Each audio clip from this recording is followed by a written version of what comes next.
Hey everyone. My name is Patrice Malloy. I am the Affluent CFO. I am also the AI Alchemist. If you are new to me, welcome in. If this is not your first time, welcome back and welcome home. Today, we're going to be talking about something that I think has this really crazy common misconception.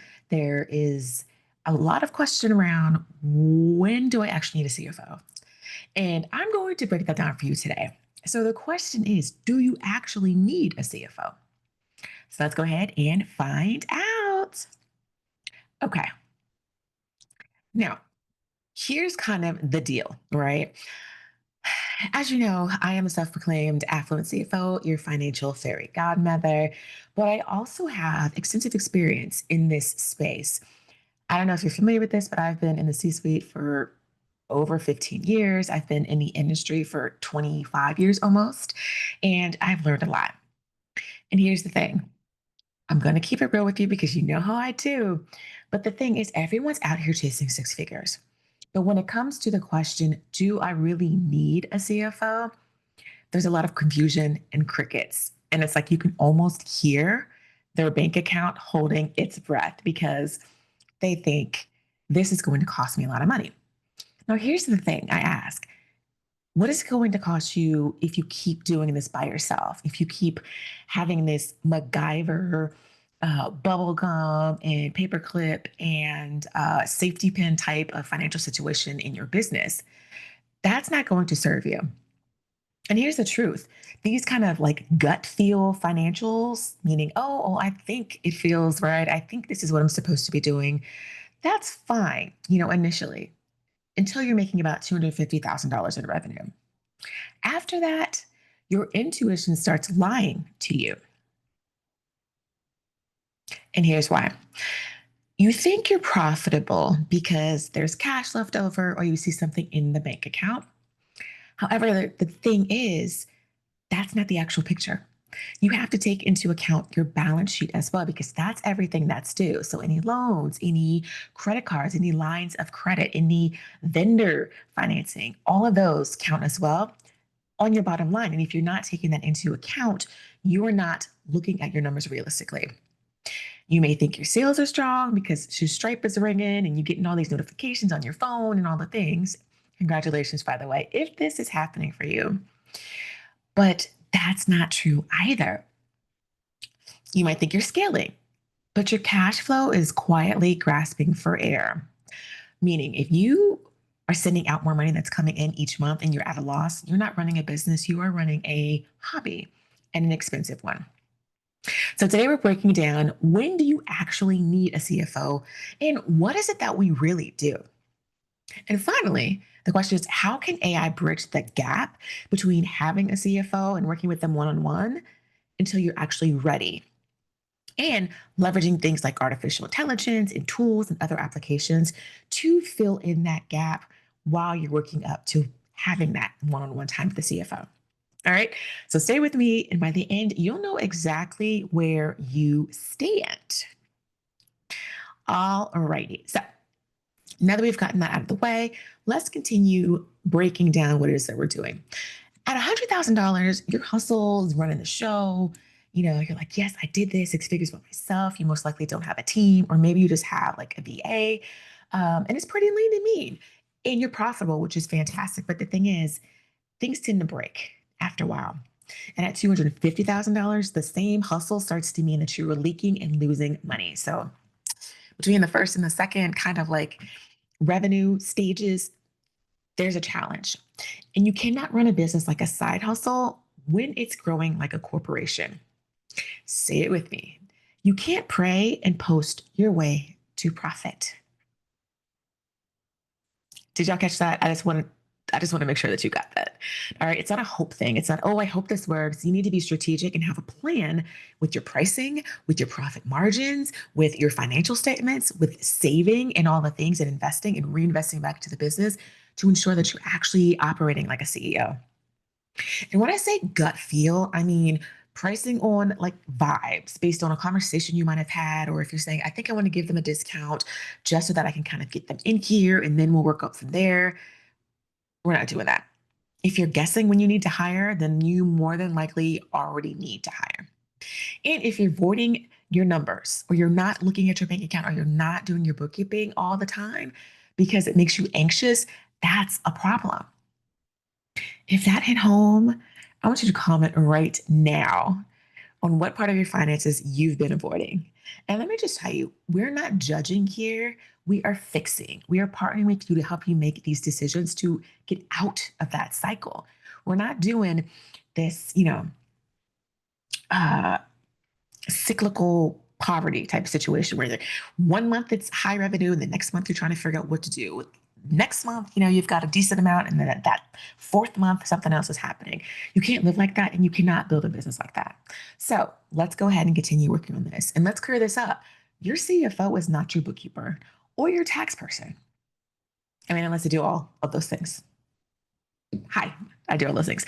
But typically, if you have different professionals to do those things, you need to make sure that you are aware of the fact that CFOs are your financial strategists. We are the ones that are looking forward.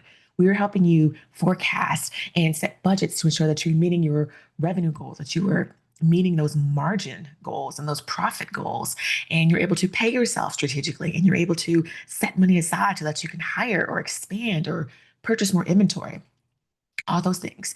So essentially, what we do is we help you see the whole chessboard. Okay, we're not playing checkers, right? We're playing chess. It is a strategic game, all about your sales, expenses, debt, your systems, and your goals. And the reality is, despite whether you think you're going to sell or not, you want to build a business that is profitable and that someone coming in to look at that business, a potential investor, a franchisee, something like that, is going to see this as a good investment. So you always want to build strategically, profitably from the beginning so you don't have to go back, break things, and rebuild, essentially wasting time, wasting money, and extending the amount of time it takes for you to actually have a profitable sale if that's what you decide to do, or transition into something else if that's what you decide to do. All right. So we are building the roadmap that essentially multiplies money instead of just counting it. Now, your CFO should be an exponential multiplier of your money, your mindset, and the mastery of your business. Like, seriously, if that's not happening, then you need to find another CFO. I would like for you to think of us as financial architects, right? So you wouldn't build a mansion without an architect or an engineer or somebody who is a project manager in construction, right? Because that would be a mess. So the question is, why would you build a multi-million dollar brand if that's your desire without a CFO? I'm just going to pause here for a second, right? Because it's like, of course, we wouldn't do that. But the thing is, many people do. And we want to make sure that that's not happening anymore. And not for you because you know better. You've got the tools, you've got the tips, the resources, and you've got the partner to help you make it through this test because that's what it is.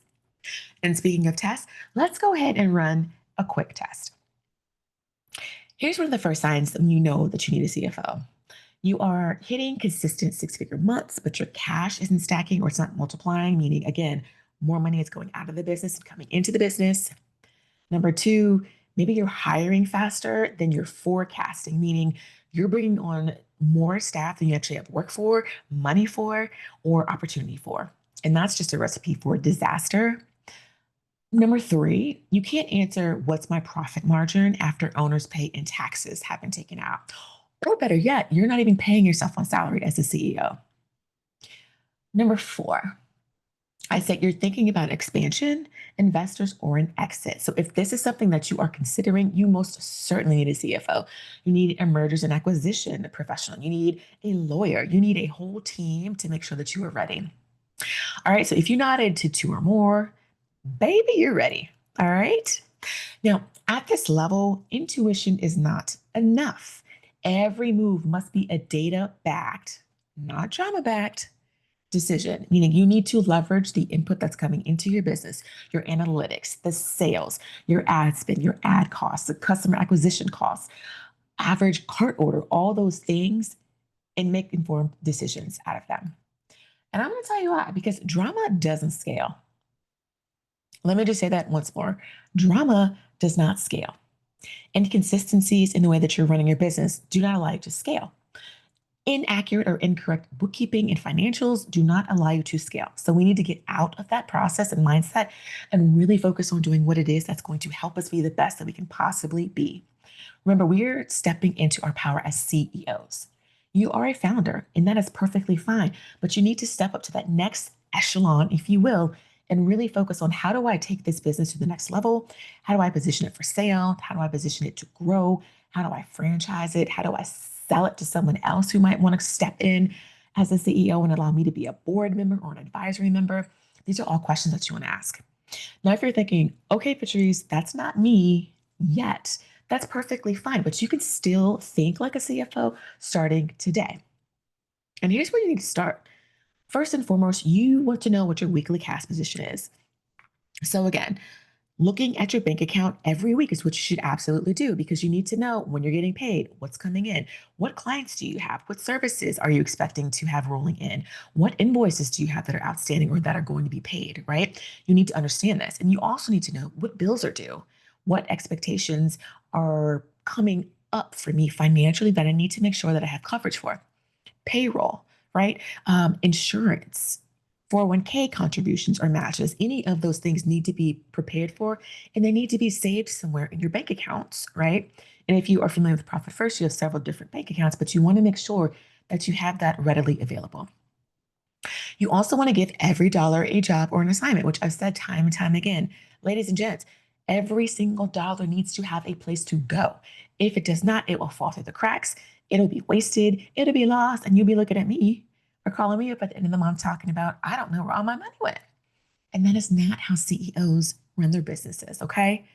And you also want to make sure that you're tracking your top three metrics weekly. So I'm talking revenue, expenses, and your profit margin. So here's the deal. You don't actually need to hire anyone for this part. Consistency beats complexity every single time. And remember, stewardship precedes sales and scale. One of the things I have started talking about is service as a software as opposed to software as a service, meaning I am providing a service to you. I am providing a consultation, guidance, partnership, a blueprint, a roadmap, information. I am positioning you to win at the game of life when it comes to your business. So when we do that, that is a sense of service, right? In addition to that, I provide software. I provide, bots and agents and things that can help you really automate and streamline your business so that you no longer have to worry about doing all the things yourself. When we say CEO, we're not talking about chief everything officer, right? We're talking about the chief executive officer. You're making the executive decisions.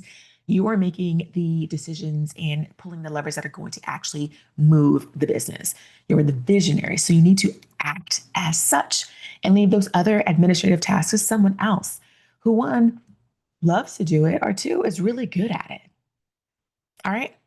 Now, let's talk AI because y'all know how I feel about AI. It is my love. Quite honestly, I think it might be like hedging a little more forward than the finances because I was a techie girl, y'all. I don't know if you know this, but I started in technology, quite honestly, shortly after I got to the finance world. So I did a lot of building and coding and developing and testing and creating billing systems and all kinds of things when I worked for Sprint and Nextel. And then I did financial analysis and building mortgage platforms and housing platforms for Freddie Mac and Fannie Mae. And then we did the restatement when everybody had to identify what happened when the housing bubble burst and these people were leveraging loans that they really had no business getting because they didn't have the funds for it. So this is why I just want to say that I am positioned to do this uniquely. I've got the experience. Don't let the smooth face and the baby skin fool you. I've been here for a while and I've been doing this for a while. But I want you just to understand this. Right now, you can get a CFO level insight without actually having a CFO level payroll. Come in, y'all. So I am not saying don't pay your CFOs. If you are at a place where you really need that support, that one-on-one support, those consistent meetings, that strategy, that forecasting, that future casting, get one. If you are not quite there, but you still need to operate as a CFO, you can use other tools. So one of the things I highly recommend is QuickBooks Online. You can also use LiveFlow for like dashboards. You can use um, an app called G-Econ. I mean, there's several things you can use. You can use other AI enhanced applications that connect with G Sheets or with Excel to help you, see your numbers each and every day. But you always want to have a picture of those. You can also use ChatGPT with custom forecasting prompts. So, for instance, I have created several prompts in other softwares to help you. A couple of things I've got in the queue right now is called Profit Polls, which helps you identify all of your financial picture at a holistic level by showing you your personal finances and assets as well as your business assets. One thing I found, especially as entrepreneurs, it is very challenging to have a holistic viewpoint or picture when you are doing business and your revenue is fluctuating and you have a spouse or partner who has a regular W 2 job, right? I know that there can be a lot of contentious conversations. Been there, done that, got the t shirt. It can be a challenge, especially when you don't necessarily know how much money is going to be coming into your account based on, an influx of clients or customers, or you have a situation where the season is low and you are trying to scramble to make sure that you can make up for the money that you thought you're going to have in the account. So it's a problem, right?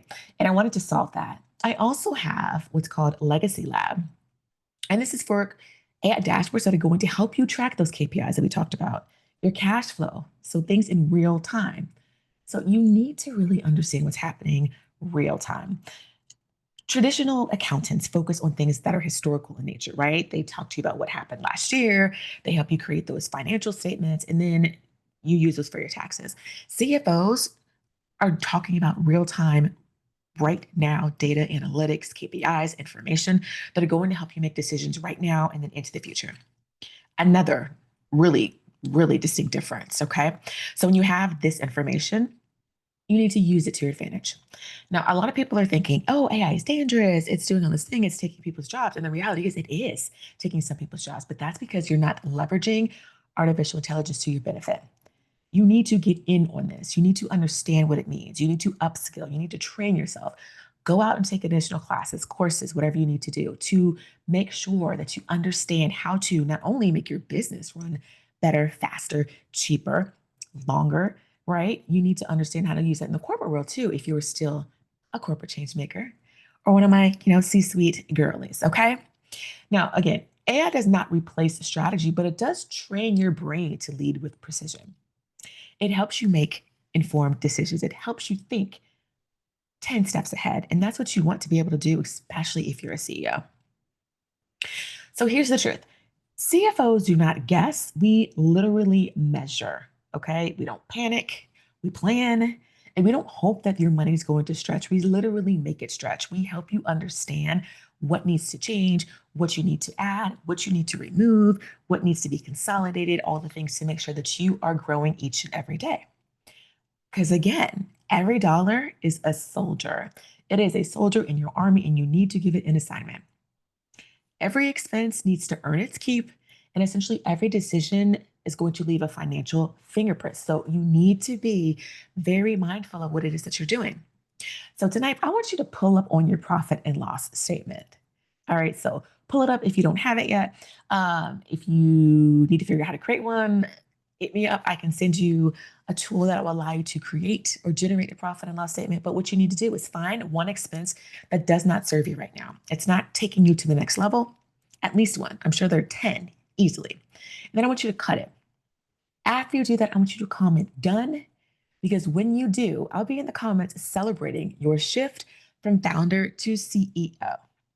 Okay?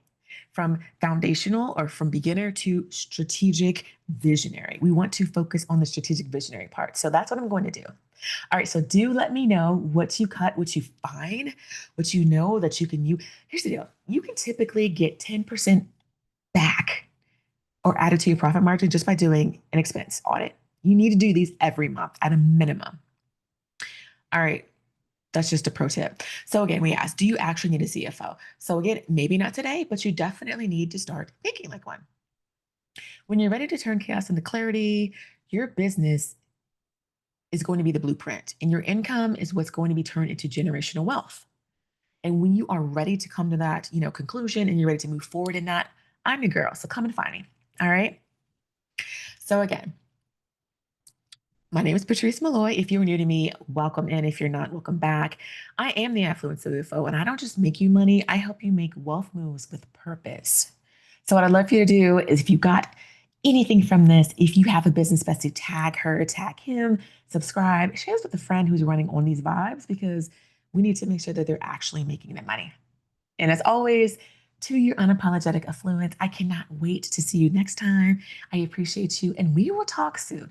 Again, make sure you put that information in the comments. Go and pull that profit and loss statement or generate that profit and loss statement.